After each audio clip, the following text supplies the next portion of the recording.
Queridas amigas, irmãos, boa noite para todos. Que Jesus nos abençoe. Aquela alegria de sempre estarmos de volta para esse trabalho que está completando aí 21 anos.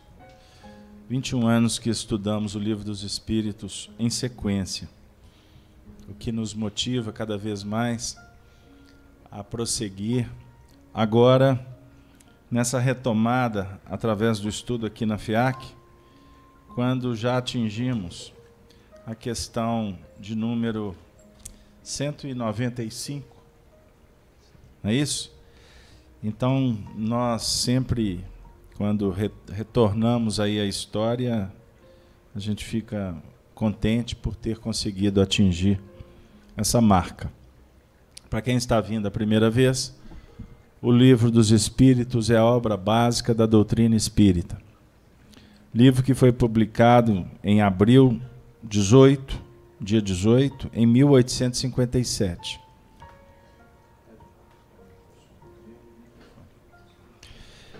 O livro é dividido em 4 partes. Nós estamos trabalhando com a segunda parte, no capítulo 4, intitulado Pluralidade das Existências. No tópico específico, transmigrações progressivas. Na última semana, nós trabalhamos a questão 194. E hoje, nós vamos já retornar na questão 195, e eu vou fazer a leitura. E, à medida em que a gente for trabalhando, a gente vai conversando sobre o tema. Eu gostaria de dar boas-vindas para quem está vindo a primeira vez e abraçar também os nossos amigos da Rede Amigo Espírita, da Rádio Brasil, os amigos da FIAC, que nos acompanham ao vivo nesse momento. Vamos lá. Pergunta 195. Kardec formula assim aos espíritos: a possibilidade de se melhorarem noutra existência não será de molde a fazer que certas pessoas perseverem no mau caminho, dominadas pela ideia de que poderão corrigir-se mais tarde? Ou seja, a possibilidade da melhora ser depois, em outras vidas, não poderia, de uma certa forma, induzir para que os indivíduos perseverem no mau caminho nessa atual existência? Ou seja, deixa para depois? Resposta dos espíritos: aquele que assim pensa, em nada crê, e a ideia de um castigo eterno não refrearia mais do que qualquer outra, porque sua razão a repele. E semelhante ideia induz a incredulidade a respeito de tudo.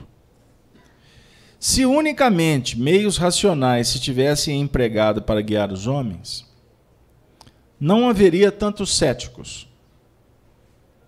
De fato, um espírito imperfeito poderá, durante a vida corporal, pensar como dizes, mas, liberto que se veja da matéria, pensará de outro modo, pois logo verificará que fez cálculo errado.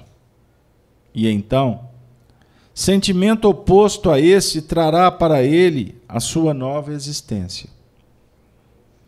É assim que se efetua o progresso. E essa é a razão por que na Terra os homens são desigualmente adiantados.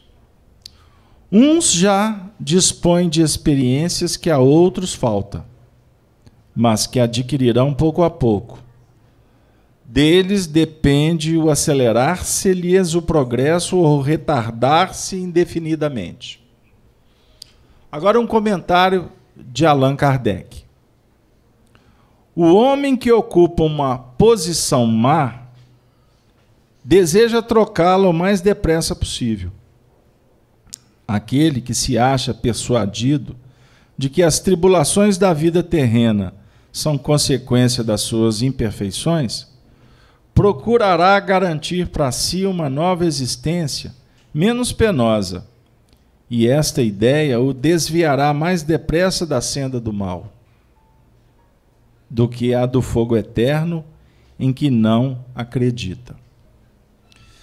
Eu acredito, se vocês prestaram atenção, nós temos aqui nessa resposta e no comentário de Kardec 2 momentos em que se refere ao fogo eterno.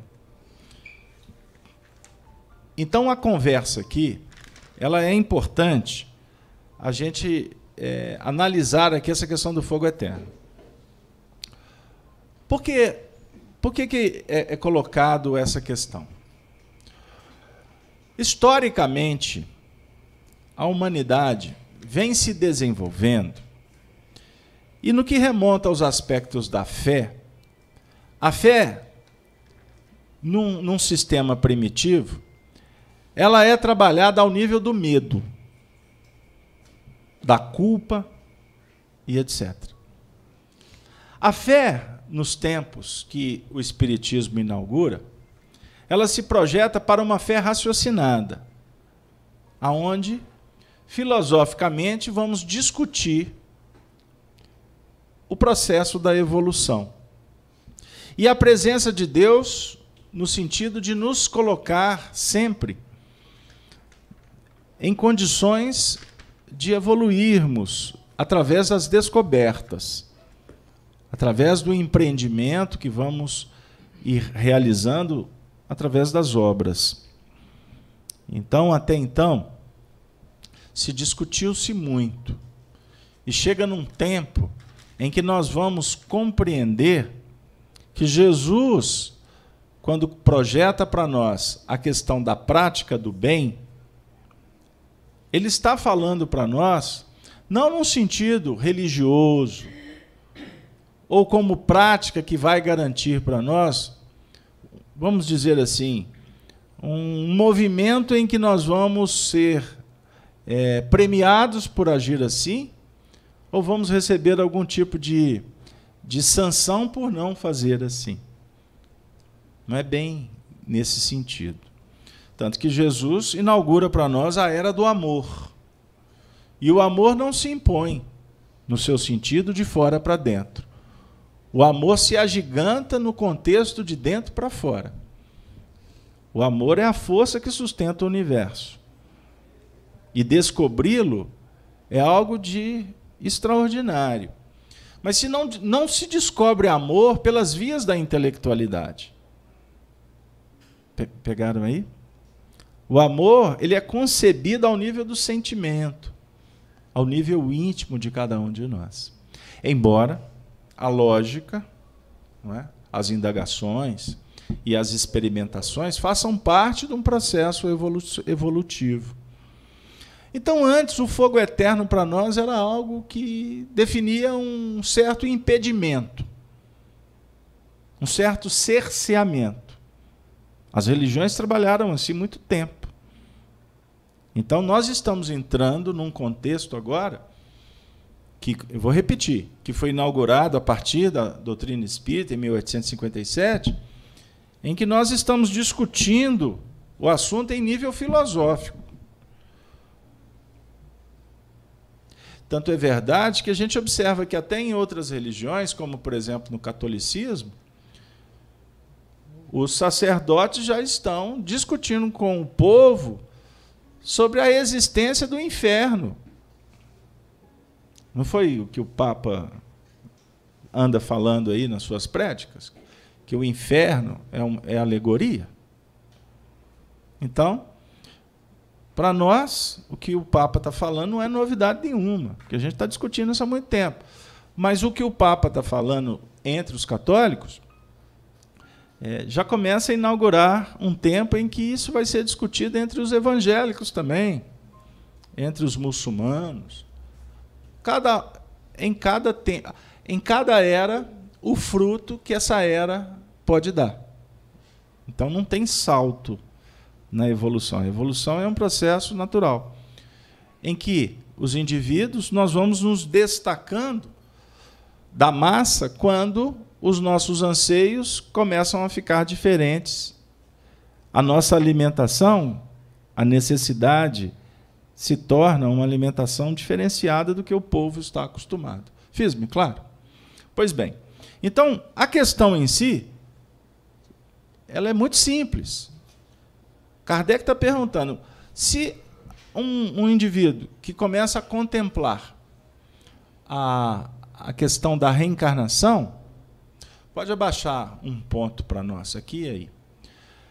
Se ele começa a discutir a questão da reencarnação, se nós não poderemos assentar na cadeira da indiferença e falar assim, tudo bem, eu acredito na reencarnação, eu tenho convicção da reencarnação. Então, tem coisas aqui que eu não vou melhorar, e já que eu vou reencarnar, eu resolvo depois. Não é?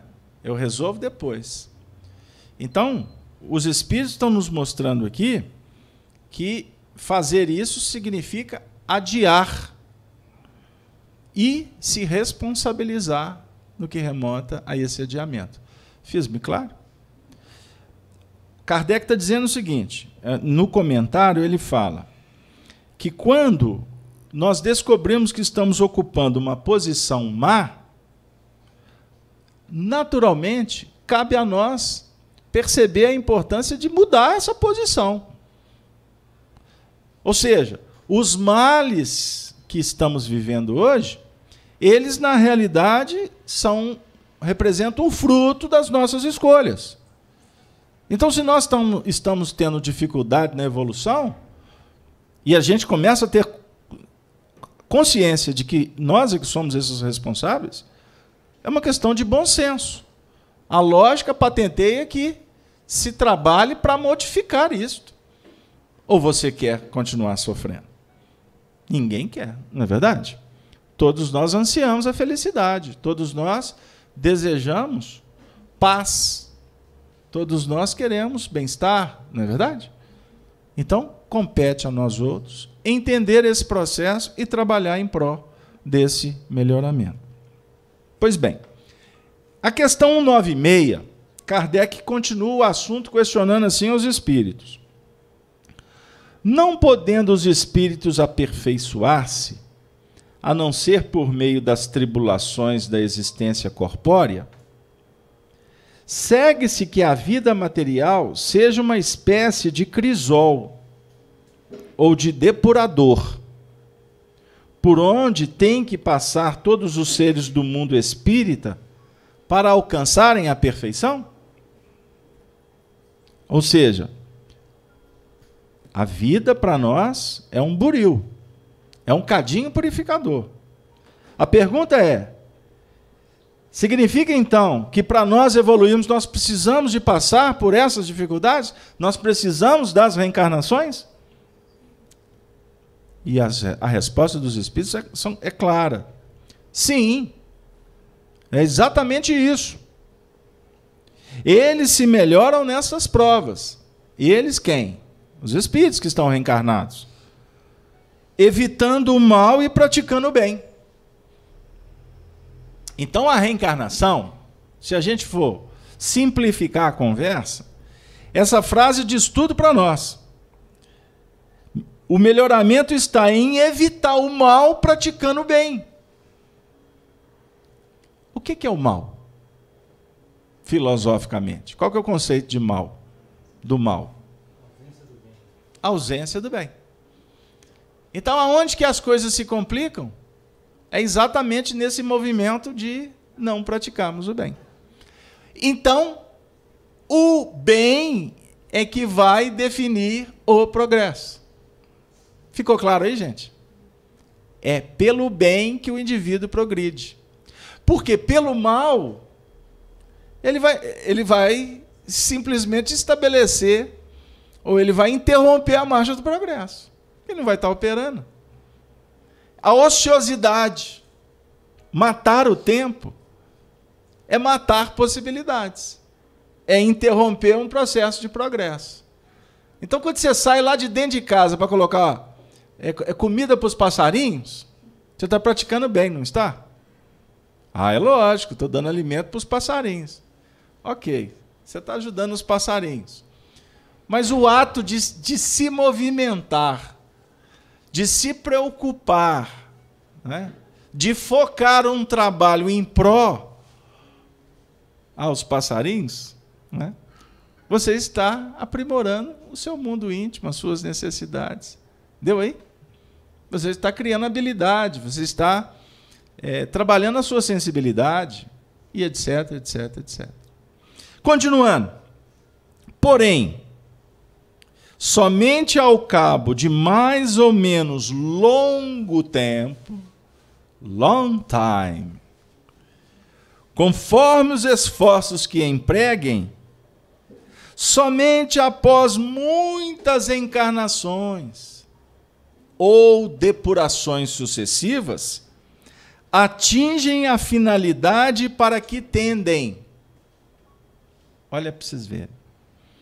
Então está dizendo aqui para nós o seguinte, que em uma existência, em poucas existências, nós não vamos atingir as posições superiores. Será necessário longo tempo. Entendeu? A gente observa as questões mais simples, que nós temos habilidades, ou naquelas que nós não temos habilidades. Quando Jesus apresenta para nós a caminhada da evolução, que objetiva a perfeição, se a gente for analisar os nossos comportamentos, nós vamos verificar o tanto que nós precisamos de caminhar. O tanto de lição ainda que eu sou fiote, não é assim que a gente fala na roça? Lá no interior de Minas. Eu sou fiote em muitas coisas. Naquilo que você for o mais capaz, de uma certa forma, nós vamos encontrar referências que vão dizer para nós que ainda a gente temos que crescer muito. Não é verdade? Observem, por exemplo, no esporte. O esporte fala muito para a gente sobre isso. O homem está sempre em busca das marcas, né? Vencer os limites, bater os recordes e etc. Né? À medida em que há o progresso tecnológico, né? A estrutura física do homem vai se desenvolvendo, ele vai batendo essas marcas. Né? Não é assim na Fórmula 1? Não é assim em todos os esportes?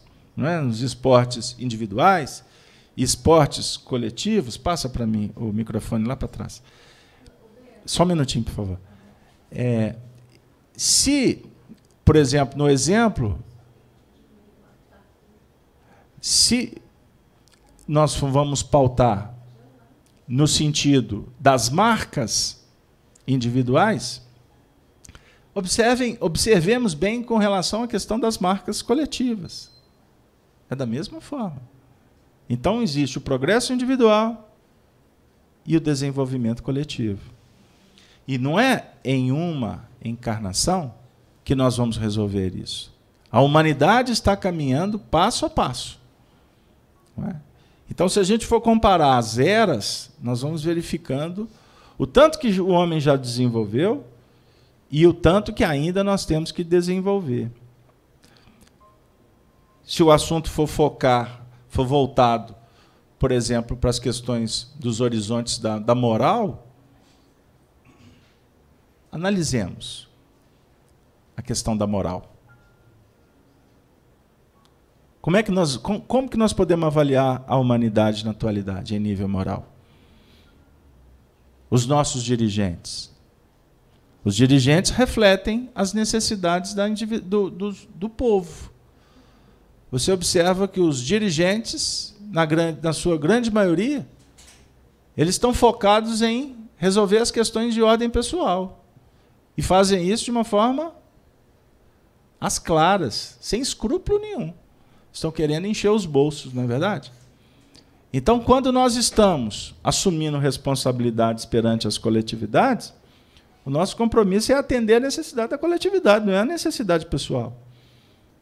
Existem países, por exemplo, só para fazer uma comparação, a Finlândia, por exemplo, político lá é voluntário. Alguns têm uma ajuda de custo. não é? Ou seja, fazem um trabalho como nós fazemos no Espiritismo. Ninguém aqui é remunerado. Nós trabalhamos pela nossa evolução. Nós trabalhamos pelo bem comum, pela coletividade, sem pensar em nós mesmos. Certo? Ou seja, o servidor de Jesus, ele vai servir de acordo com a necessidade. Ele não tem hora, não tem lugar, não escolhe pessoas para atender.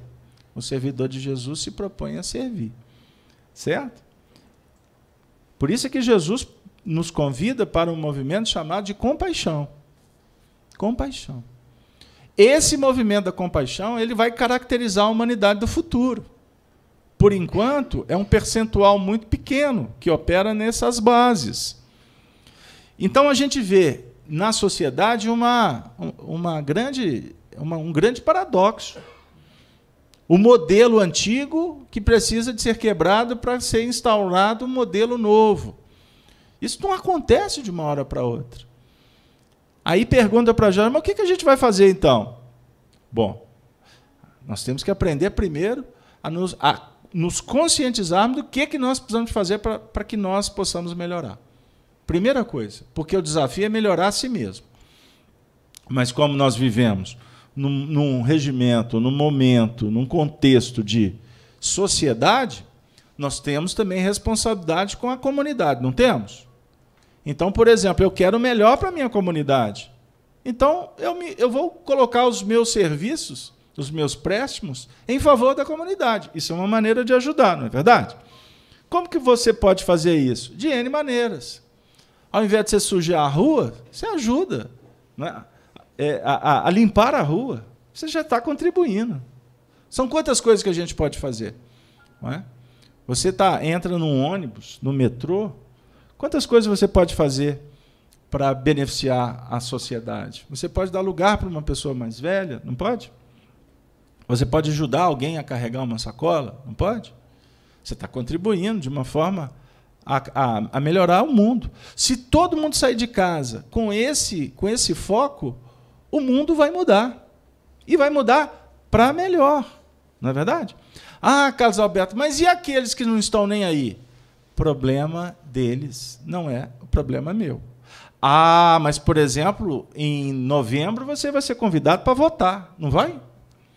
Então você vai ter que eleger também pessoas para contribuir com a comunidade, não vai? Então vai uma dica, todos os nomes que tiverem citados na Lava Jato, você já deixa de lado. E eu não estou falando aqui de partido A ou de partido B. Eu estou dizendo que nós precisamos de contribuir para tirar todos aqueles que não querem, que não trabalham com compaixão. Você estará contribuindo para melhorar o planeta. Ah, mas eu não sei lá quem que vai entrar. Ué, mas pois é, então procure saber quem é que está para entrar.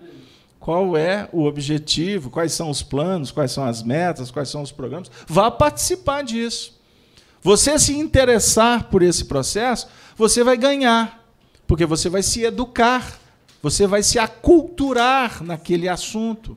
Nós precisamos de ter cultura política também, como nós precisamos de ter cultura social. Nós precisamos de ter a cultura da ética, nós precisamos ter a cultura da cidadania, nós precisamos de ter a cultura da família, a cultura da amizade, a cultura em todos os sentidos. Pegaram aí? Quantas coisas que nós podemos trabalhar? Porque não basta reclamar, não basta ficar atirando pedras, nós temos que agir. Não é? Eu vi um vídeo hoje de uma companheira atacando um dos políticos num avião. Me perguntaram assim, qual que é a postura do espírita? Orar pelos dois. Pelo político, para ver se ele desperta, e por aquela pessoa que está atacando o político, porque nós vivemos num país democrático, não é escorraçando as pessoas, atacando elas moralmente, que você vai mudar o painel. Não é verdade?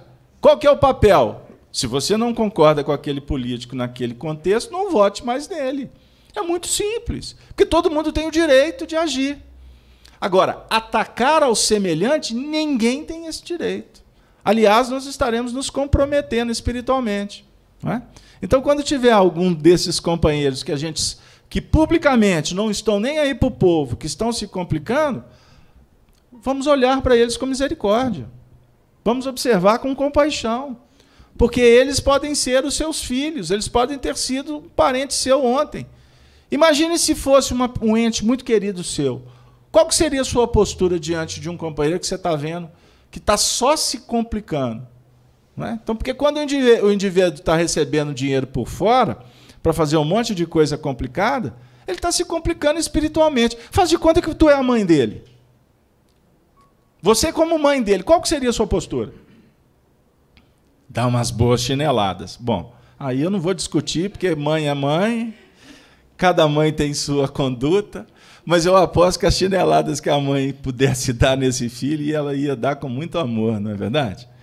Porque mãe, por excelência, é a mãe que cuida, não é a mãe que terceiriza. Mãe, por excelência, é aquela que vai acompanhar o filho, mesmo ele cometendo os maiores crimes do mundo. Ela é mãe. O papel de Jesus, como mestre, é nos convidar para sermos mães, para sermos pais, para sermos misericordiosos. Este é o mundo futuro. Esta será a sociedade do amanhã. Pegaram aí? A ideia aqui da purificação das raças e dos indivíduos passa pelas atitudes mais singelas. Em tese, os comportamentos mais insignificantes. É numa conversa aqui. A gente está aqui e, de repente, surge um nome, não é? Surge um nome. Ah, pois é, vamos orar pela pessoa. Vamos dar um livro para ela, não foi o que eu disse? Dá um livro para a pessoa. Quem sabe o livro pode ajudar ela a despertar. Agora, se eu e você ficar aqui tecendo comentários ruidosos, ruinosos, o que for, sobre essa pessoa, nós não estaremos contribuindo em absolutamente nada. Nós estaremos complicando ainda mais o processo, e eu estou me conspurcando com isso. E tem pessoas que são hábeis nesse sentido. E hoje em dia tem um recurso da internet, que é um assunto que eu fiz uma promessa que eu não falo mais. Eu não gosto de falar da internet, né, das redes insociais. Né? Insociais. Porque rede social é a rede só daqueles que te interessam. Começa por aí. A convivência fica individualizada, fica virtual, você não passa a não olhar mais no olho dos outros, né? Fica tudo aqui, ó, no em curta distância? Não encurta distância nenhuma. Você só vai intercambiar com as ideias, porque distância entre duas pessoas se encurtam pela relação. E aqui faz parte da minha rede social quem pensa igual a mim. Quem não pensa, eu deleto. Não é mais meu amigo no Facebook, não é assim? Não estaremos evoluindo dessa maneira. Por sinal,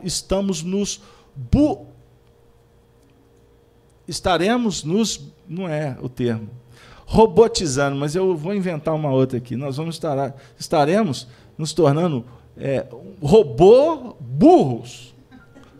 Né? Porque além de robô, vamos ficar burro. Porque deixaremos de nos relacionar. É máquina que não se relaciona. Entenderam aí? Vocês acham que eu fui meio assim, antiquado? Meio não, né? Totalmente, né? Eu entendo. Vamos pensar nisso, gente, porque nós precisamos de aproveitar o tempo para nos relacionar. E se relacionar por WhatsApp é tarefa de crianças. E tem muita gente que até discute pelo WhatsApp. Continuando, 196. Nós já lemos, né? Então, nós vamos progredindo gradativamente. A cada dia, o seu mal, disse Jesus. Teu espírito é tudo. Pergunta 196A. É o corpo que influi sobre o espírito para que este se melhore, ou o espírito que influi sobre o corpo? Resposta do Espírito de Verdade. Teu espírito é tudo. Teu corpo é simples veste que apodrece. Eis tudo. Agora um comentário de Allan Kardec, extraordinário esse comentário. Kardec diz assim: o suco da vida nos oferece um símile material dos diferentes graus da depuração da alma. Ele contém o licor que se chama espírito ou álcool, mas enfraquecido pela imensidade de matérias estranhas que lhe alteram a essência. Só chega à pureza absoluta depois de múltiplas destilações, e em cada uma das quais se despoja de algumas impurezas. O corpo é o alambique em que a alma tem que entrar para se purificar. As matérias estranhas se assemelham ao perispírito, que também se depura, à medida em que o espírito se aproxima da perfeição. Não vou ficar muito nesse campo aqui, não, mas rapidamente, vamos dizer o seguinte. Então, nós estamos em processo de depuração. O nosso corpo se depura também. Então, à medida em que o homem progride, o seu corpo, a estrutura do seu corpo também vai modificando. Então, se a gente for fazer uma comparação do homem de agora com o homem, por exemplo, da Idade Média, as diferenças são grandes. Não vou longe, não. Observa o rosto do homem atual comparando com o homem de 100 anos atrás. A gente vê os retratos, a gente fica assim, achando um tanto quanto estranho, não é verdade? Modificamos muito. Aqueles que vão viver daqui a 100 anos vão olhar para a gente e falar assim, nossa, mas que povo esquisito, aquele povo que viveu no século XXI. Hein? Eles vão falar a mesma coisa. Nós vamos ganhando em qualidade. O tempo de vida, né? O tempo médio de vida no Brasil mudou muito nos últimos anos, não é verdade? Os polícias estão adorando isso para aprovar a lei da reforma da Previdência, né? Eles querem que a gente trabalhe igual o Raul Seixas, há 10 mil anos, para aposentar depois. Mas tá bom, deixa a turma discutir, porque não tem nada errado. No final dá certo, não é verdade? Mas é óbvio que a média de vida do brasileiro mudou. Nós estamos atingindo aí uma média muito alta em se comparando a 30 anos atrás. Não é? Os espíritos afirmam para nós que, por exemplo, num mundo como Júpiter, a média de idade é em torno de 200 anos. Então, daqui a pouco, nós vamos estar caminhando para isso, viu, gente? Então, não se preocupem. Né? Dona Nilza não gostou muito dessa ideia, não. Dona Nilza já está pensando em que ano que a senhora vai desencarnar, Dona Nilza? Pois é. Então, isso é para a gente pensar. Né? Isso é para a gente pensar. Agora, é óbvio que a longevidade vai caracterizar mudanças de hábitos. Não é? Então, as pessoas mais velhas terão atividades, viu, gente?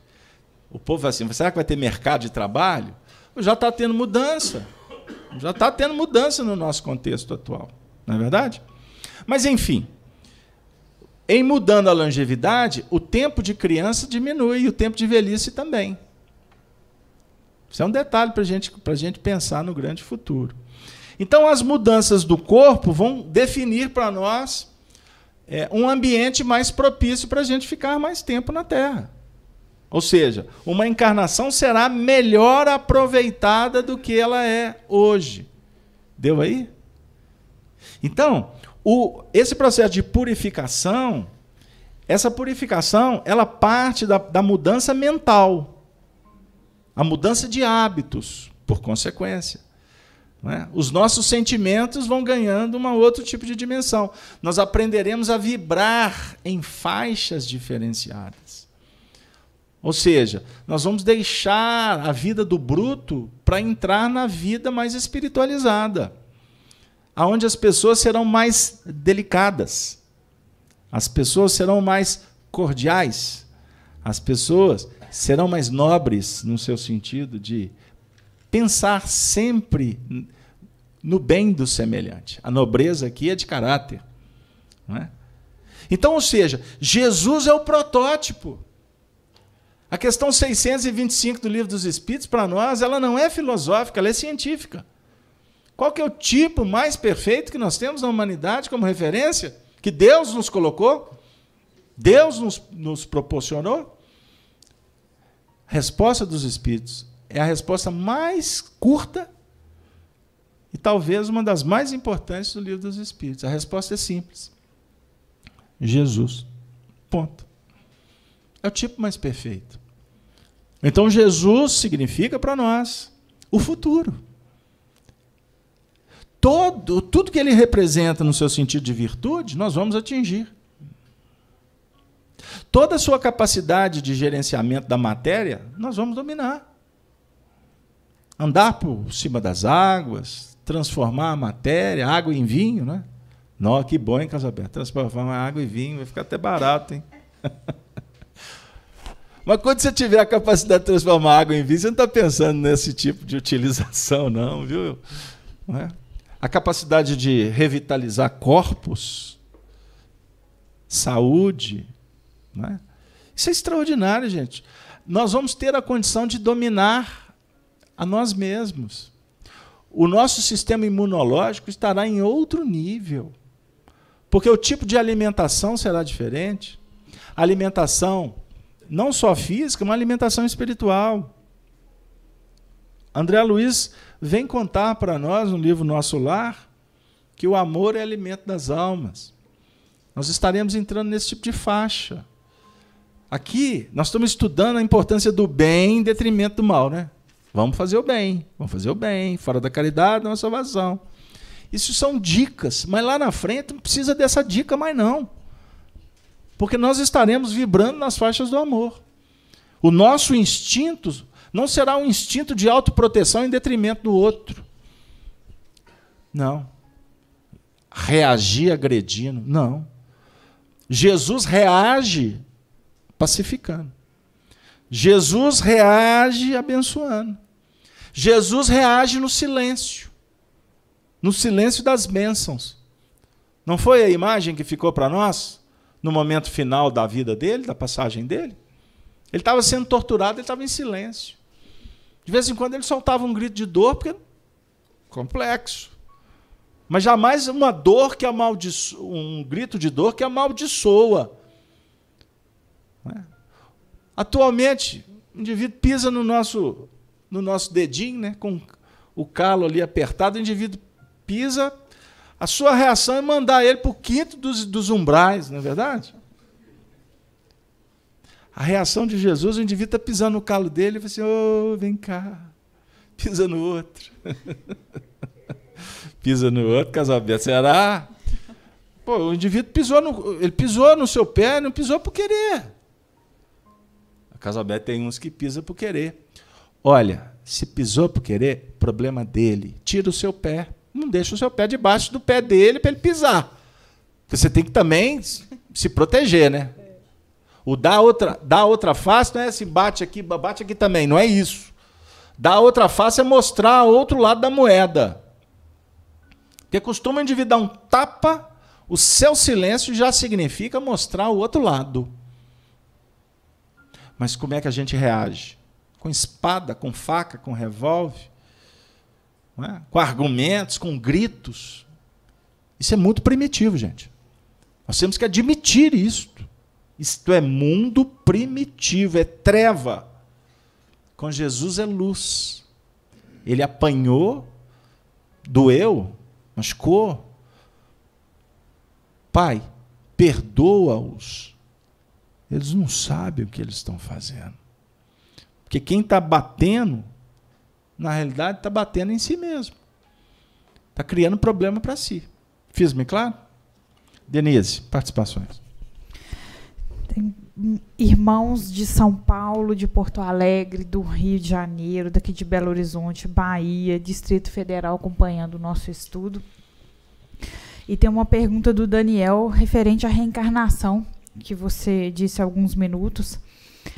Podemos concluir, então, que quando houver a convicção da maioria dos encarnados na reencarnação, a prática do bem será constante, evitando o mal dos que creem apenas em uma vida? Algumas estimativas, alguns dados definem que, por exemplo, nos Estados Unidos da América, os Estados Unidos é um dos países mais reencarnacionistas do planeta. A China o é, o Japão. Eu pergunto para vocês, o que o conhecimento da reencarnação significa em termos de desenvolvimento moral? Entenderam o que eu quero dizer? 3/4 da humanidade é reencarnacionista. 3/4 da humanidade é reencarnacionista. Qual que é o estágio que vivemos quanto humanidade? Então, o conhecimento, vamos dizer assim, a crença na reencarnação, ela não é suficiente. A convicção na reencarnação pode ser um grande passo. O Espiritismo tem como um dos pilares a reencarnação. Não foi o Espiritismo que inventou a reencarnação, tá bom? Para eu esclarecer aqui. A reencarnação é milenar. Desde que o homem se entende por homem, se discute a reencarnação. Ok? Os cristãos retiraram a reencarnação por desconhecimento ou por interesses vis, políticos, rasteiros. Porque não é fácil um rei aceitar a reencarnação. Por exemplo, a Teodósia, que era rainha, que se complicou espiritualmente, porque foi ela a culpada, ela é responsável pela retirada da reencarnação. Ela e tanto o contexto, não vou discutir, porque tem argumentos para tudo. Mas todas as vezes que a gente nega, nós estamos assumindo responsabilidades. Porque é muito simples, é muito simplista definir a graça divina como uma oportunidade única. Uma vida só não basta para a gente adquirir a perfeição. E Deus não seria Deus.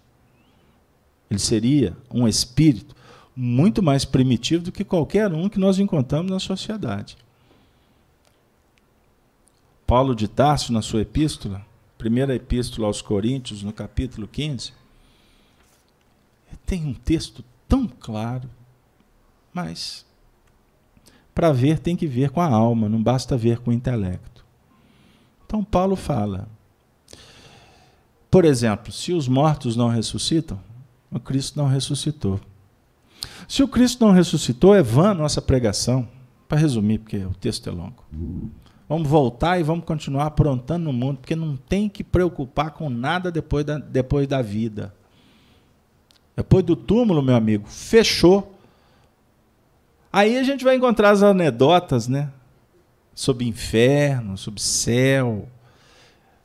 Discutir céu e inferno é uma discussão, com todo respeito, infantil. É tão extraordinário ver o Papa Francisco quebrar paradigmas milenares e falar para os católicos. Ele é o Papa, ele é a autoridade máxima da estrutura lá. Inferno e céu estão dentro de nós, palavras do Papa. Isso é mitologia. Se você não sabe, é muito fácil você dizer que é um mistério de Deus. Então, nós estamos num processo em que nós estamos descobrindo a lógica da vida pelo sofrimento. Muitos estão debatendo filosoficamente, mas é porque já sofreram muito e sabem que não dá para conversar nesses termos. É perda de tempo. O que você está fazendo aqui? Você está aí com 50, 60, 70 anos. O que foi a sua vida? O que você conquistou? O que você conquistou? O que você pode se dizer um ser vitorioso? Ah, eu criei família. Não, eu sou vitorioso, eu inventei a roda. Eu sou vitorioso, fui aplaudido. E como é que você está intimamente? Você se sente um ser perfeito? Se sente, prepara que a morte está a caminho. E na hora que tu estiver estendido, sendo rasgado por um bisturi, ou visitado por um diagnóstico grave, as suas estruturas vão abalar. Não vão? Não sei. Então se prepara porque vai. Porque quando estamos diante da possibilidade da morte ou da falência, a gente muda a nossa maneira de ver as coisas. Isso é indubitável. Embora tenha uns que vão ver isso só depois. Que se negam. Podem negar. Ou pode desencarnar antes até de ter tido tempo de ver. Ou de parar para pensar. Instantaneamente desencarnou. Aí vai chegar no mundo espiritual, inevitavelmente ele vai verificar que a vida não se limita a um processo de berço e túmulo. Isso é fato. Então não basta, gente, a gente compreender ou aceitar, por exemplo, o próprio Espiritismo. Não basta. O Espiritismo não é suficiente para nos fazer felizes, não. O que pode nos trazer, o que vai nos trazer a felicidade é o amor. É a vivência do Evangelho. Fiz-me claro? Foi Jesus quem disse. O reino dos céus é das crianças. Pertence a elas. Partindo do princípio que a criança é pura. A criança é simples. A criança se vincula sem preconceito. A criança ama. Ama os pais. Ama os próprios irmãos. Uma criança normal, né? Porque nesse mundo controverso, nós temos visto, infelizmente, até as crianças como espíritos rebeldes reencarnando e trazendo complicações seríssimas para a sociedade. Porque são frutos teratológicos da própria sociedade. E nós não podemos fechar as portas para essas crianças difíceis. Porque elas são frutos das nossas escolhas, das nossas atitudes. Então nós temos que atendê-las com amor. Então nós estamos num tempo que devemos nos preparar para tudo. Se a sua vida está muito certinha, prepara que daqui a pouco tem uma esquina ali, tu vai virar a rua. Prepara. E como é que nós podemos preparar? Com estudo, com a prática do bem, estando com a consciência limpa. Como dizia Arnaldo Rocha, nosso querido amigo, limpando a área. Limpa a área. Limpa a área. Porque costuma o indivíduo falar assim para a gente, nossa, mas eu tenho um estigma, tudo para mim dá errado. Aonde que eu entro, a porta bate no meu nariz. Namorada nenhuma dá certo. Tem uns trem assim, não tem? Já escutaram isso por aí? Nossa, aonde que eu trabalho, alguém vai implicar com ele. Só coisa ruim. Cepa o dedinho do pé, dedinho, não é o dedão não, dedinho do pé em tudo quanto é porta. Ô, sou azarado demais. Não tem umas histórias assim? Engraçado que tem umas pessoas que, onde elas passam, as portas se abrem, as bênçãos se fazem, são acolhidas, são pessoas que são admiradas, são pessoas que semeiam paz, semeiam amor, mas têm os seus dramas, têm seus conflitos, têm seus problemas. Mas onde elas passam, nada embaraça. Elas desembaraçam. Não tem umas histórias assim? Então eu faço a seguinte pergunta para vocês. Por que que isso acontece? Por que que a vida de um é toda travada e da outra tudo flui? É para se pensar. É para se refletir. Por isso o nosso tema de hoje é o que Deus nos concede. E para exemplificar, ou para trabalhar um pouco essa ideia, pode abrir essa janela aí para mim. Sem muito barulho, por favor. Vamos trazer para vocês uma passagem do Evangelho extraordinária. Porque eu gostaria de refletir com vocês sobre o tema. O que Deus nos concede. O que Deus nos concede. Então nós vamos pedir ajuda aos nossos amigos da técnica, porque nós vamos usar agora um recurso de uma passagem do Evangelho, que está no Evangelho de Marcos, não é isso? Marcos, no capítulo 7, nos versículos 32 a 37. É uma passagem intitulada A Cura de um Surdo e Gago. Posso fazer a leitura? Estão preparados? Estamos. Então vamos lá. 7:32. E trouxeram-lhe um surdo. Trouxeram para quem? Para Jesus. Trouxeram-lhe um surdo que falava dificilmente e rogaram-lhe que pusessem a mão sobre ele. E tirando-o à parte de entre a multidão, meteu-lhe os dedos nos ouvidos e, cuspindo, tocou-lhe na língua. E, levantando os olhos ao céu, suspirou e disse: Afta, isto é, abre-te. E logo se abriram os seus ouvidos, e a prisão da língua se desfez, e falava perfeitamente. E ordenou-lhes que a ninguém o dissessem, mas quanto mais lhe proibia, tanto mais o divulgava. E admirando-se sobremaneira, diziam: tudo faz bem, faz ouvir os surdos e falar os mudos. Dentro do contexto da evolução, as dificuldades que nós vivemos, o que Deus nos concede? Nesse momento, essa parábola.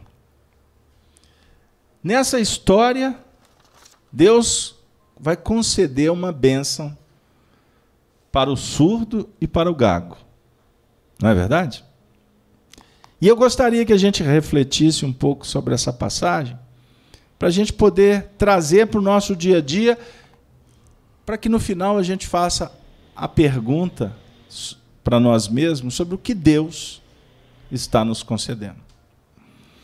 Então vamos começar, e eu vou trabalhar versículo por versículo. No versículo 32, o texto diz: e trouxeram-lhe um surdo, que falava dificilmente, e rogaram-lhe que pusesse a mão sobre ele. Observemos que interessante. E trouxeram-lhe um surdo. Prestem atenção quando estiverem estudando o Evangelho, que nós vamos encontrar sempre alguém participando de um processo que envolva a atuação de Jesus. Sempre. Porque a gente aprende em Espiritismo que Deus não exerce influência na matéria diretamente. Deus utiliza dos homens para operar na sua obra. A definir que nós somos membros de um corpo, de um organismo. Então, cada um tem o seu papel. E é um papel muito especial. É um papel muito importante. Então, quando você sai para atender uma pessoa, muitas vezes a gente acha que a gente está fazendo isso por vontade própria e somos até os responsáveis pela ação. Sendo que, na verdade, a pessoa, o necessitado, se ela não for ser atendida por você, ela será por outro. Porque se ela for merecedora, o benefício chega. Mas se você está sendo convidado para o trabalho, significa que chegou para você uma palavrinha extraordinária e que nem sempre é valorizada. A palavrinha mágica é oportunidade. Bem-aventurado quem aproveita a oportunidade. Não foi o que o poeta Vandré disse na década de 70? Quem sabe faz a hora? Não espera acontecer? É mais ou menos nesse sentido. Deus, na sua justiça plena, nos concede o tempo. A justiça de Deus opera nos dando tempo. Agora, nós precisamos aprender a administrar esse tempo. Quando você administra o tempo, você estará sendo senhor do tempo, sob as bênçãos de Deus. Fiz-me claro? Perder o tempo, ou perder a oportunidade, significa amanhã amargar por isto. No dizer de Emmanuel para Chico Xavier, a única coisa que a gente não consegue parar na nossa evolução é o relógio. E, por sinal, nos tempos do Chico, eu acho que o relógio viajava numa velocidade diferente. Não é verdade? Os tempos atuais, a sensação é que esse relógio está numa velocidade extraordinariamente potente. Você fala assim, eu tenho 40 minutos. Passa um pouquinho, gente, passou os 40 minutos. Então, administramos o tempo. Você está vivendo uma tarefa, uma missão, saiba que isso tem um prazo de validade. Você está num relacionamento, saiba que esse relacionamento amanhã ele pode mudar. E você pode não estar mais do lado daquela pessoa. Ou essa pessoa não está mais do seu lado. Pode deixar aberto, Márcio. Então, viva o momento com qualidade, com intensidade. Intensidade no sentido de qualificação e não de quantidade. Você pode deixar aberto. Fiz-me claro? Então, eu estou aqui com a Denise agora. Eu brinco isso aqui. Já ouviram isso aqui? Aqui agora, a Denise é a pessoa mais importante da minha vida. Agora é você. Depois é você. Eu não estou olhando para você? Não tem outra pessoa aqui no meio do caminho. Não, eu estou falando com você, encarnada. Não estou conversando com os desencarnados agora, não. Deu aí? Você está caminhando com o indivíduo na pescaria. Ele é a pessoa mais importante da sua vida. Aproveita aquilo ali, aquele ensejo. Saiba que tu é aprendiz e que tu pode dar um recado. A passagem está dizendo assim, e trouxeram-lhe um surdo. Não diz quem trouxe. Trouxeram-lhe. Qualquer um trouxe para ele o surdo. Aí verificamos aqui o seguinte, que o surdo, se foi levado para Jesus, só foi levado com autorização. Senão ele não seria levado, porque Jesus tem autoridade. Não é verdade? Então, se a circunstância se apresentou, é porque chegou a hora. Os homens é que burocratizam, inclusive a caridade. Tem espírita que adora discutir. Vai fazer a reunião para discutir sexo dos anjos, para ver como é que dá a sopinha na boca do indivíduo. Aí se discute tanto, daqui a pouco não tem sopa, não tem mais quem toma a sopa, o prato quebrou, a colher entortou e os espíritas estão lá discutindo. E no dizer de Bezerra de Menezes para Chico Xavier, num texto que eu vou publicar em breve, a caridade fica por fazer. Isso é para a gente pensar. Trouxeram-lhe quem? Um homem? Ele chamava João, Manuel? Não. Trouxeram-lhe um surdo. O espírito, nós podemos ficar surdos, mas o espírito não é surdo. Fiz-me claro? Então, ou seja, foi trazido para Jesus um indivíduo que se encontrava num movimento de surdez, impedimento auditivo.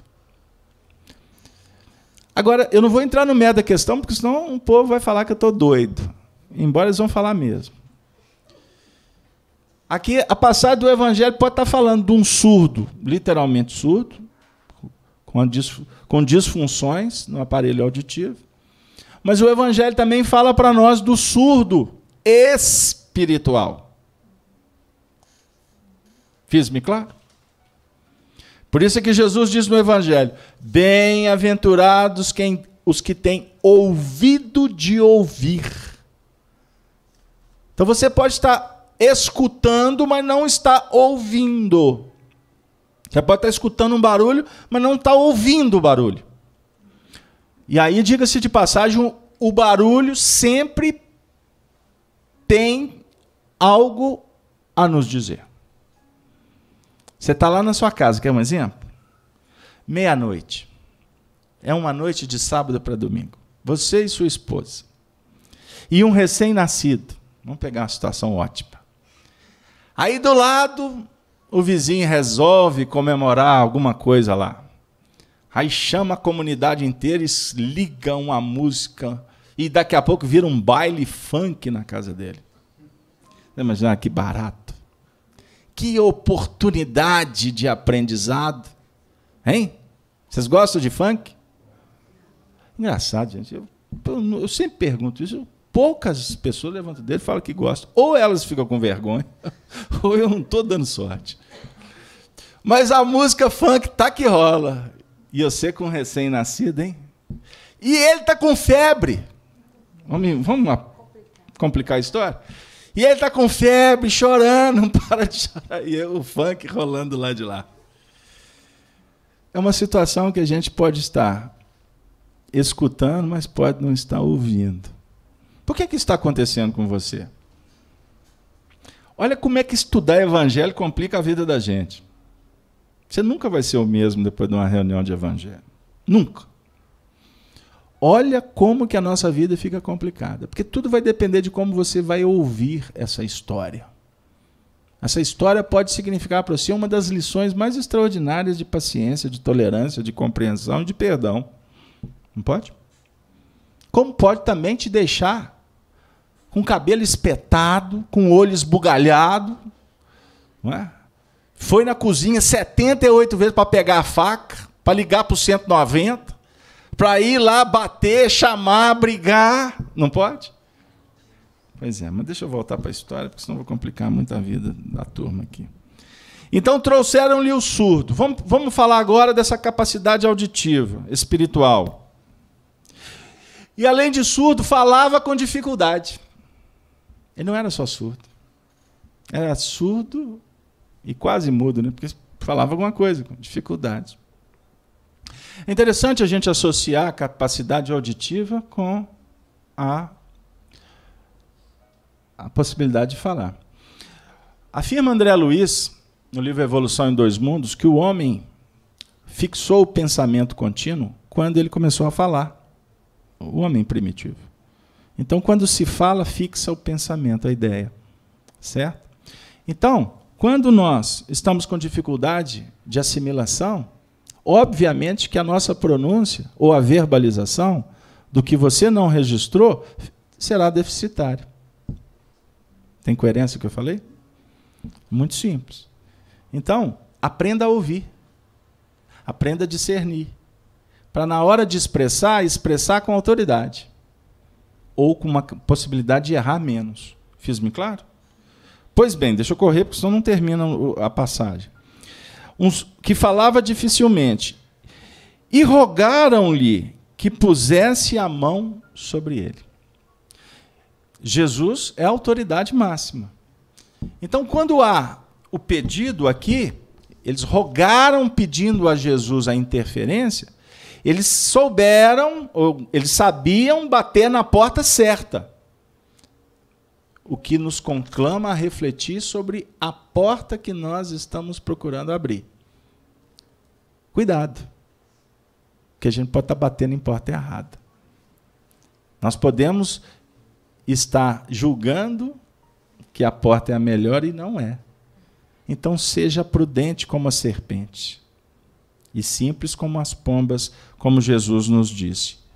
Mas rogaram para ele, ele tem autoridade, e já rogaram sabendo que se ele impusesse as mãos ia dar certo.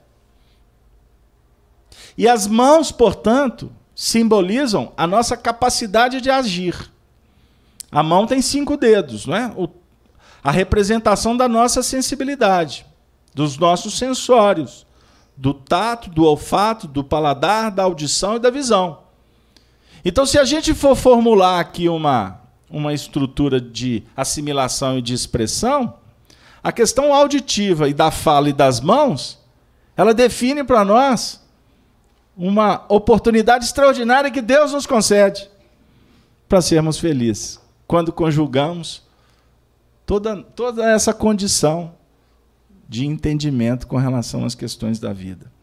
Mas vamos voltar para o moço, coitadinho. Ele estava sofrido, ele era com dificuldade auditiva e de falar, mas alguém intercedeu por ele.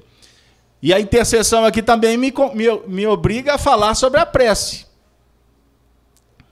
A prece intercessória. Como é que eu posso ajudar meu irmão? Ore por ele. Não foi? Ore por ele. Mas ele está cego. Ele está surdo. Ore por ele. Mas ele não vai ouvir. Não é da tua competência. Ore por ele. Você tem que rogar por ele. Você tem que bater na porta certa. As pessoas não vêm aqui para a FEAC, por exemplo, colocam o nome dos pacientes, dos parentes, etc., nos livros, pedem para nós orarmos nas reuniões de irradiação. Nós estamos fazendo isso. Sempre na esperança que o indivíduo vai melhorar. E vai melhorar mesmo. Até aquela história, né? Que o Divaldo conta, né? A companheira chamou ele para dar um passe lá num parente lá, e ele foi lá e dá um passe. O indivíduo estava quase morrendo. Aí a pessoa perguntou, e aí, ele vai melhorar o Divaldo? Aí os espíritos estão falando aqui, o doutor Bezerra está falando que vai melhorar. Resumindo a história, que o Divaldo conta essa história, demora 7,5 km para chegar, né? Lá na Mansão do Caminho. Aí, por fim, ele voltou lá para dar o passe na pessoa, né? Chegou lá, carro funerária, o povo tudo lá de luto. Aí ele foi chegando, etc. Aí a pessoa está lá na porta.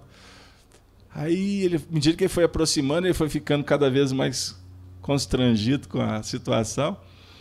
Aí a pessoa virou, pois é, né, Divaldo?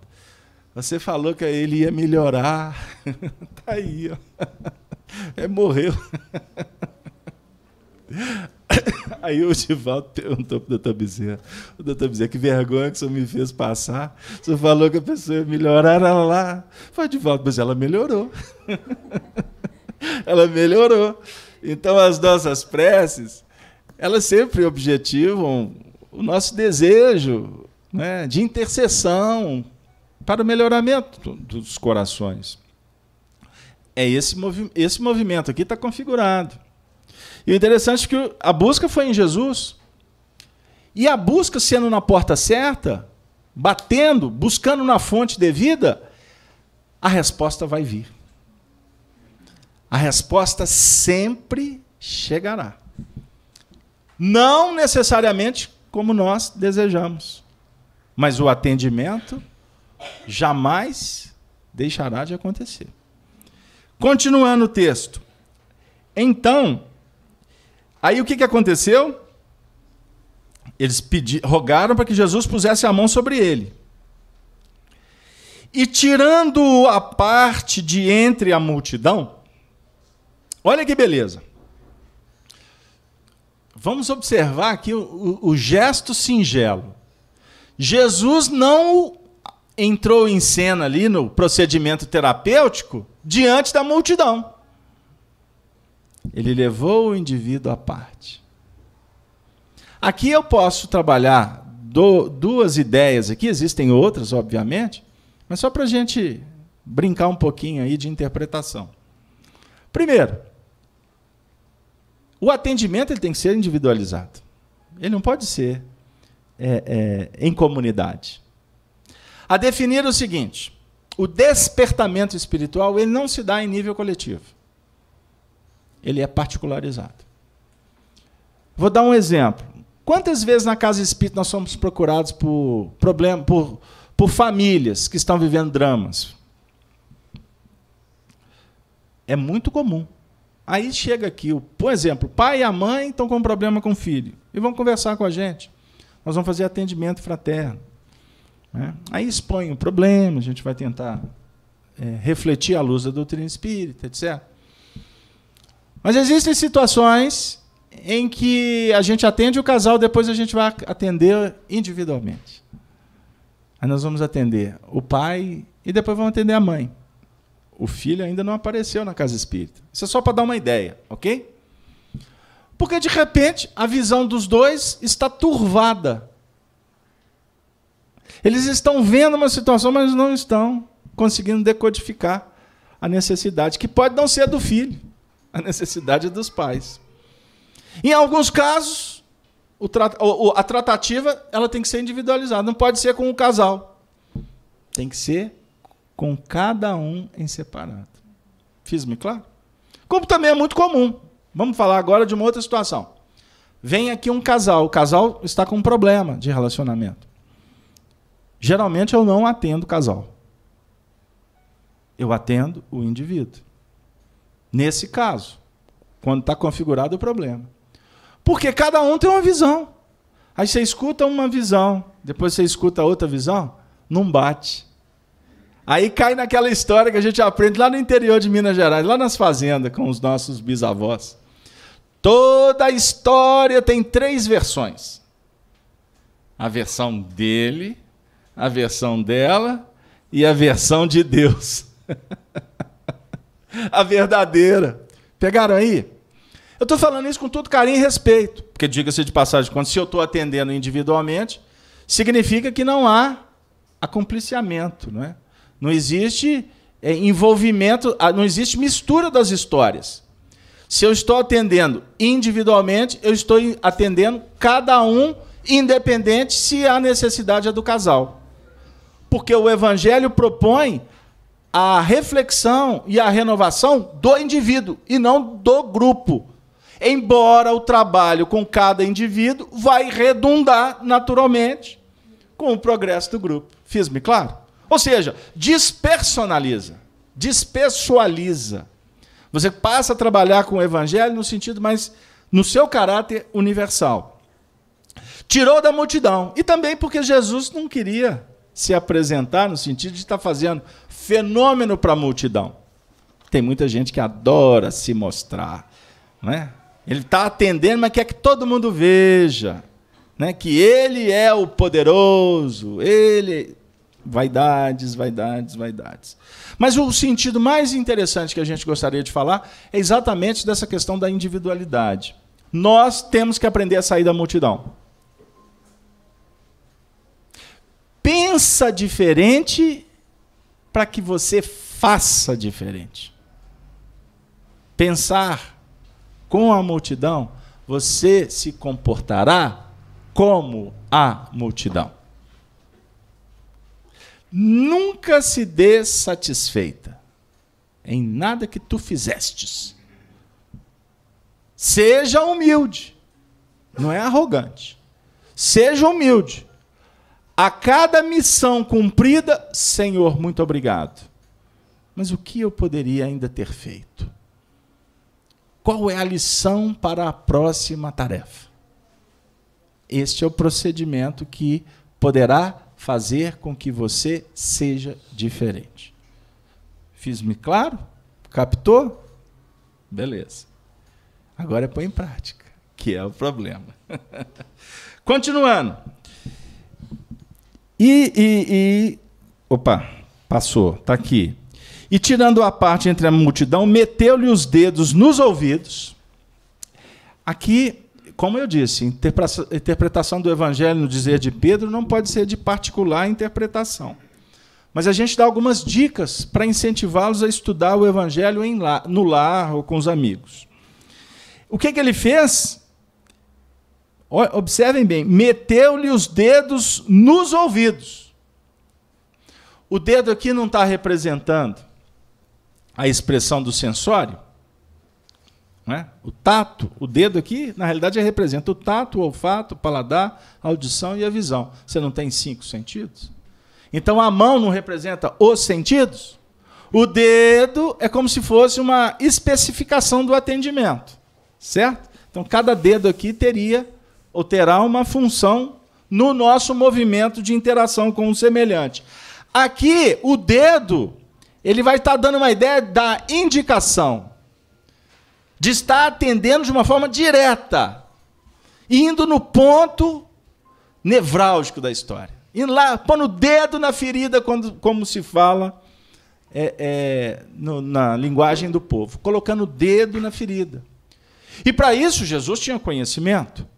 Jesus tinha conhecimento de todo o processo, porque ele auscultava.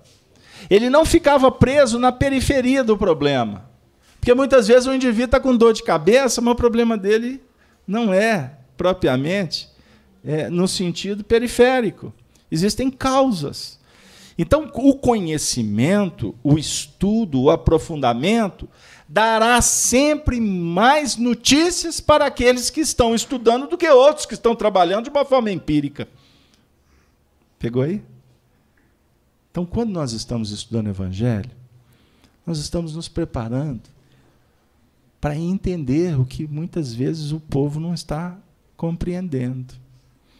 Aí você chega, você identifica, aí você tem que meter o dedo lá, no caso do ouvido. E o objetivo do mestre é fazer com que o indivíduo perceba, que o indivíduo aprenda. Ele não vai ficar circunscrito apenas a atender na periferia, a cuidar do que está só no que está de fora. Ele vai lá na essência do processo. Ok? Eu vou ter que acelerar porque o tempo não vai me permitir ficar com tantos detalhes. Mas ele toca nos ouvidos e cospe. Nossa! Os meninos iam falar assim, nó, que nojo. Não tem uma história assim? Ele cuspiu. A ideia aqui é da saliva. Da ideia da saliva como o recurso que vai trabalhar na cura. Não é? Os próprios elementos da intimidade que vão sendo manipulados para atender à deficiência do outro. Isso é um ato de amor. E, no caso, é um ato de saneamento. Parece sujeira, né? No nosso caso, a saliva, muitas vezes, ela pode ser excremento, né? Nós podemos estar passando coisa ruim para o outro. No caso de Jesus, que estava num outro contexto evolutivo, a saliva dele era para beneficiar, para curar. Tem muitos outros pontos para que nós pudéssemos explorar, mas o tempo não permite. E vai tocar-lhe a língua. Toca o ouvido, toca a língua. Gente, a verdade, ela no seu sentido, na sua expressão máxima, ela nos coloca em condição de verbalizar sempre de uma maneira nobre, superior. Devemos tomar muito cuidado com o que sai da boca. Não é à toa que nós temos 2 olhos, 2 ouvidos, mas temos apenas uma boca.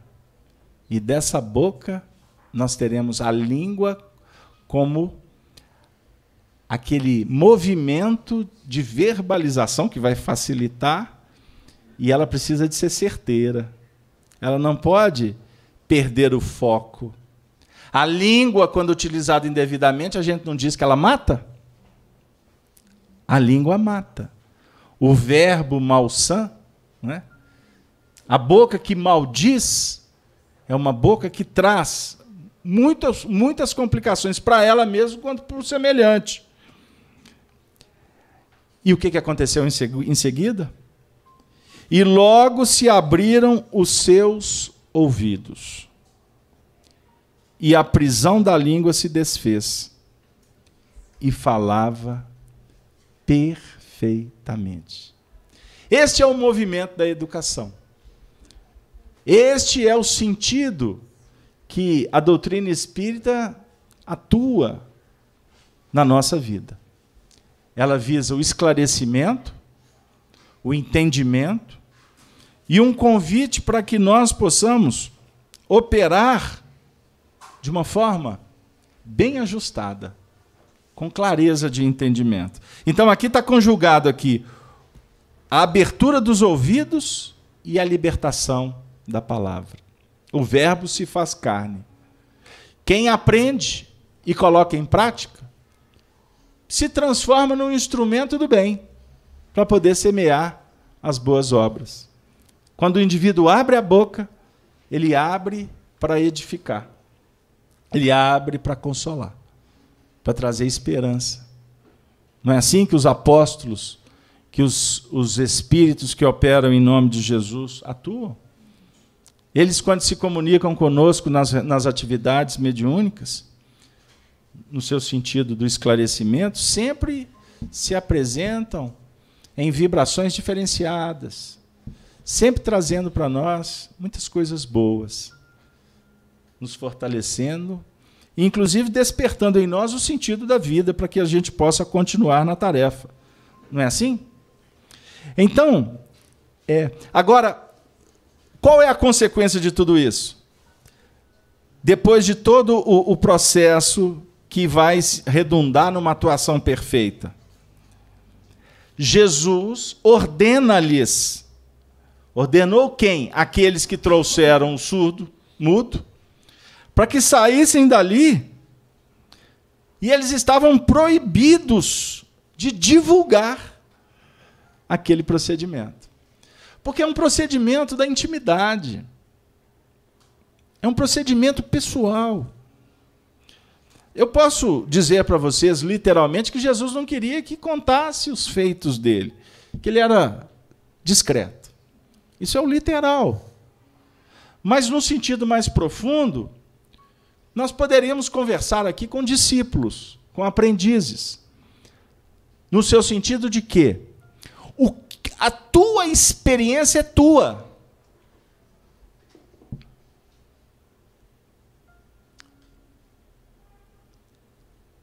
Querem que continue?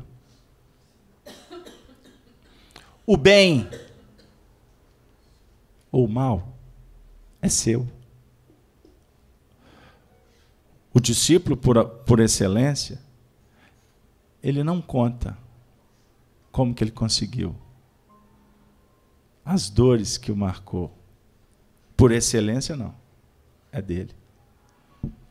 Isso é para a gente pensar. Porque as lutas, elas são suas. A gente muitas vezes divide. Em busca de um apoio, em busca de vamos dizer assim, um depoimento que seja terapêutico, que nos alivie. Mas o discípulo, por excelência, só ouve quando ele está diante de alguém que está relatando. Porque é importante para a pessoa relatar. Mas nós não temos muito o que falar, que é a experiência do outro.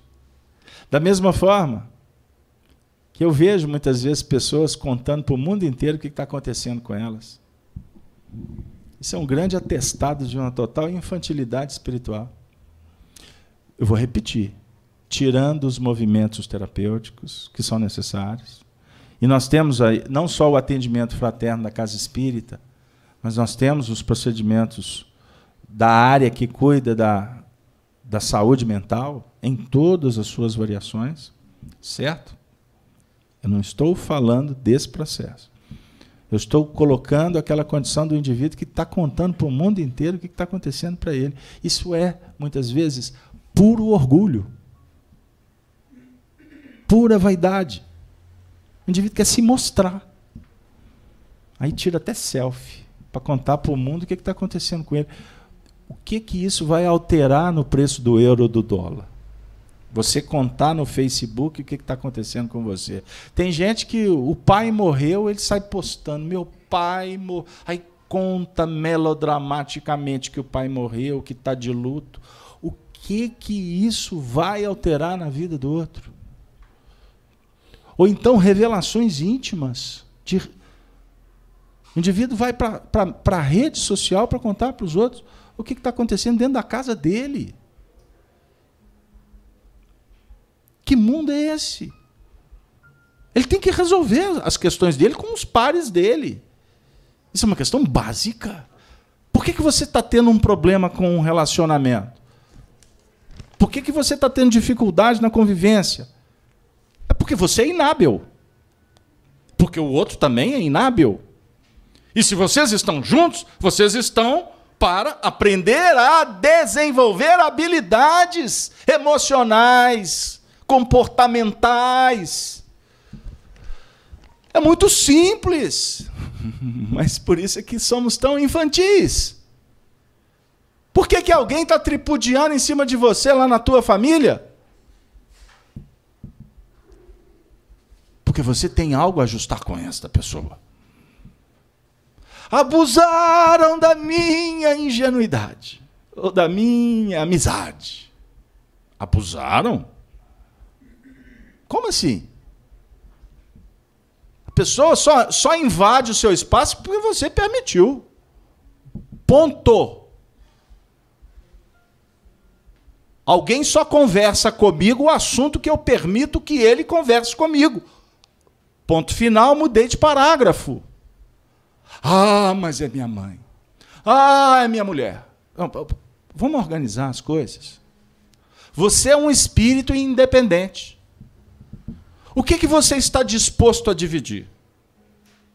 O que você estiver disposto a compartilhar, saiba que tu é o responsável pelas consequências. Isso é básico? Ou não? Tudo que advier, você foi o causador. Eu conto muitas vezes aqui na brincadeira, o povo costuma até dar umas belas risadas. Eu não consigo ouvir Casalberto sem rir. Eu falei assim, puxa vida, eu fiquei até preocupado outro dia sobre isso. Ou eu tenho que diminuir, né? Ou então tem alguma coisa errada, mas vamos embora. Eu gosto de contar umas histórias que espelham muito as questões graves. Como, por exemplo, o indivíduo que o indivíduo chegou na casa dele depois de uma viagem, a casa dele estava limpa. Isso aqui no Brasil, na Alemanha não acontece, não. Hein? Vai começar a acontecer em breve. Porque tem que acontecer em todo lugar, não adianta. Mas aí o indivíduo chegou na casa dele, casa vazia. Só achou no cantinho da sala o teclado do computador dele. Com um bilhetinho em cima. All right. Escreveram assim o bilhetinho: olha, da próxima vez que tu viajar, por favor, avise novamente no Facebook que nós estamos agarrados aqui. Hein? Ué, o amigo do alheio levou tudo. Ué, pois ele avisou. Porque ele vai ali, Facebook. Ele chegou de acolar, Facebook. Vai ver a intimidade, vai ver a vida pessoal da pessoa em frangalho da superficialidade. É uma coisa você usar a rede social para divertir de vez em quando. A gente entende, é um mundo diferente. Entendam bem que eu sou antiquado só um pouquinho. Antiquado, hein? Que palavra mais antiga também. Mas eu vou fazer um upgrade. Então, só para a gente concluir, dizendo o seguinte: temos os recursos, vamos aprender a usá-los. Mas nós não podemos abrir mão de entender que nós precisamos crescer espiritualmente. E para isso nós precisamos de nos despertar, despertando os sentidos, o ouvido, a visão e o coração. Nós precisamos de abrir as portas para que nós possamos trabalhar no sentido de divulgar o que é bom e não sair por aí perdendo tempo com o que é quimera, com o que é falacioso. As pessoas... É tão diferente quando, por exemplo, você usa as redes sociais como a FIAC usa como instituição, porque aqui não se usa como pessoas. A gente está dividindo esse estudo com milhares de pessoas. E essas pessoas se sentem agradecidas. Porque essa reunião espiritual, uma reunião pública, que vocês estão tendo a oportunidade de estar presente, é diferente. É muito melhor estar aqui. Não é melhor estar em casa, deitadinho no travesseiro, embora, para uns, isso acontece porque o indivíduo não tem uma casa espírita perto dele. Tem outros que já estão ficando em casa porque, vou atravessar a cidade, pegar a Avenida Cristiano Machado. Não, tem um tablet aqui, é tudo mais fácil. Ok.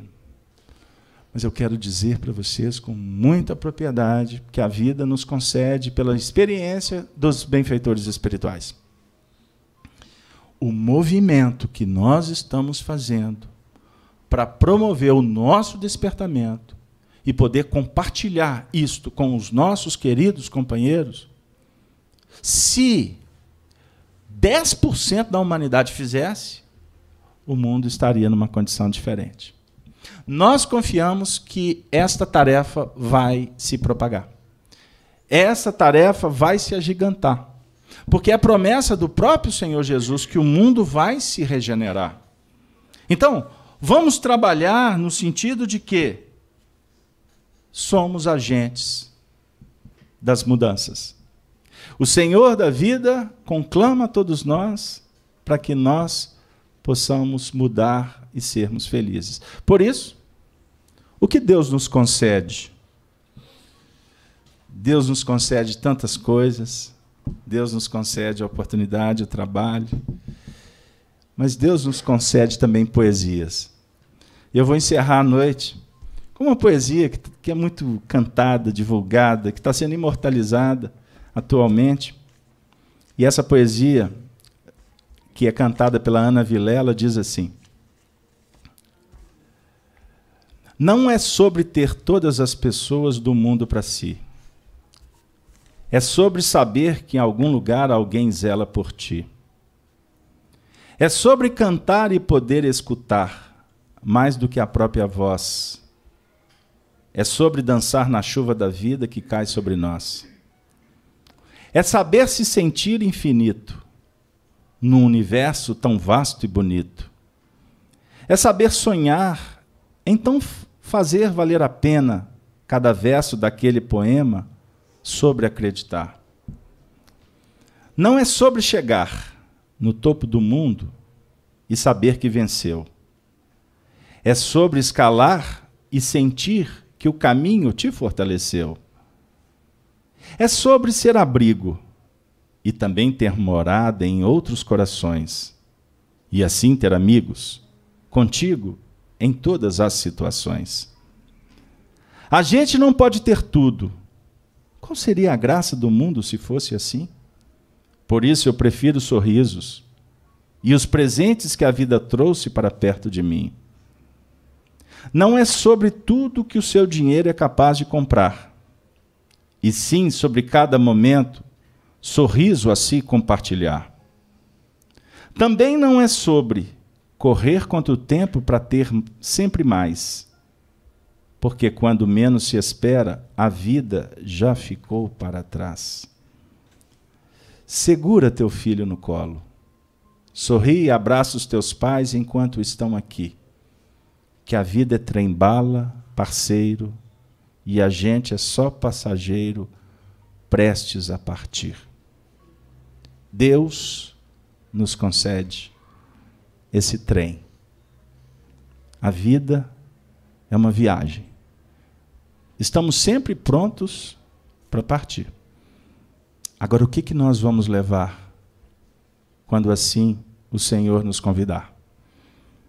Levemos as bênçãos, levemos os tesouros das virtudes, o trabalho que renova, a caridade que nos traz felicidade. Isso tudo seria uma grande bagagem que nós poderíamos levar. E é o que o Senhor espera que levemos. Não deixemos para amanhã.